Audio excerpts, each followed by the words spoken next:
from the peaches or the apricots or the fruit cocktail was a delicacy at that time. And so, how did people entertain themselves? I'm sorry? How did people entertain themselves? You really didn't entertain yourself when you were on patrol. How ours was set up, we were a mechanized unit. A mechanized unit has tanks and Army personnel carriers. Army personnel carriers, they're on tracks like tank. They have the driver, they have the machine gunners, which when we were on APCs, I fired the 50 caliber machine gun, and normally they had 2 or 3 or 4 people in the back. And you didn't entertain yourself. You got up at 4 in the morning, 4:30 in the morning. You quickly prepared your breakfast.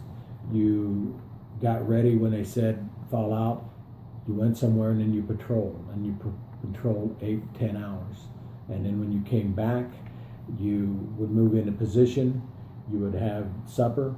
And again, supper was the C-ration cans, so basically the same thing you had for breakfast, same thing you had for lunch. And then you drew straws when you were going to pull guard duty. Did you pull guard duty, 8 to 10, 10 to 12, 12 to 2, 2 to 4, 4 to 6? If you were lucky, you pulled guard duty first or last, so you got maybe 6 hours of continuous sleep. Unlucky, you pull guard duty at 12 to 2 or 2 to 4, you only got maybe 2 or 4 hours of sleep. And the next day, same routine. You 8-10 hours of patrolling, come back and you pull guard duty every night. You patrolled every day, guard duty every night. That's what we did for 2 weeks. Then we would go back to a huge base area in Quang Tri. And in Quang Tri, then you would get there late Friday night. You'd spend Saturday there, and you'd leave about noon Sunday and go back out to what we called the field, where you'd be assigned an area to where you're in the jungle and you're set up and you patrol a certain area. We were told the war was fought to stop the spread of communism. What were you told you were fighting for when you were in the war? Basically, that was the big push, communism. Just like terrorism is a big push now. As you can see by the results, did it do any good? No. And the answer is no. The thing that we should have learned off Vietnam, which we didn't, is you have to occupy a country to change its beliefs over a period of decades to have the same beliefs that you have. And if you don't occupy it, the people have their own beliefs, and they want to have their own beliefs, and they're going to go back to that. Poor people in South Vietnam, they dealt for a couple decades, I believe it was, with the French fighting. When the French were out, then the Americans came in. Those poor people had no idea. They just learned to survive.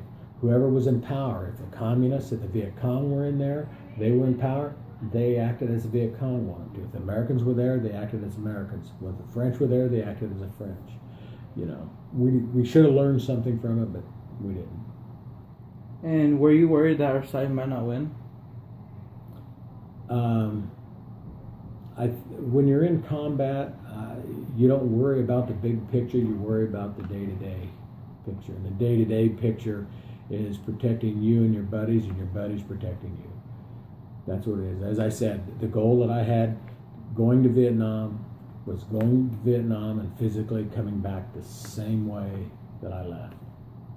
And when did you meet your loved one? Actually, in high school. I was I was going to be a junior, starting my junior year in high school, and Becky was a freshman. We didn't really date then. We knew each other. I didn't start dating her until after I graduated from high school, right at the end of my senior year. She was starting her junior year. We were dating through, and then I got drafted into the service, and I was gone for quite a while. And what were weddings like during the war? Weddings? Yeah. Have no idea. During the war, I never attended weddings, so I had no idea. I really, when you're in a place isolated like Vietnam for 14 months with no communication, it's not like nowadays where you have video chat, you can Facebook each other. It wasn't like that in Vietnam. You didn't. We were out one time on the Laotian border for 63 days. My parents, my girlfriend never heard from me for over 63 days. They thought I was dead. I never heard from them because we were out so far. There was no way to get mail in and out. And so for 63 days that we were on the Laotian border, which is next to Vietnam, they didn't hear from me. And how did you feel when the war ended? I think kind of at a loss. It's like, what was this all about? Why did we do it? It wasn't worth it. When I came back from Vietnam, I got back in December of 1971, and I left in November 1970. And I got an early release from the Army because I had less than 6 months left, and it was Christmas time, and the Army had nothing to do with us. They felt that combat people might not be stable. They didn't want, so they just let you out of the Army, and you just boom are out, and the next day you're a civilian. 2 weeks later, I was going to college. I was at the University of Illinois. All this rioting was taking place, protesting the war. 10, 20,000 people were in the streets, looting and breaking glass, and actually degrading us, the soldiers,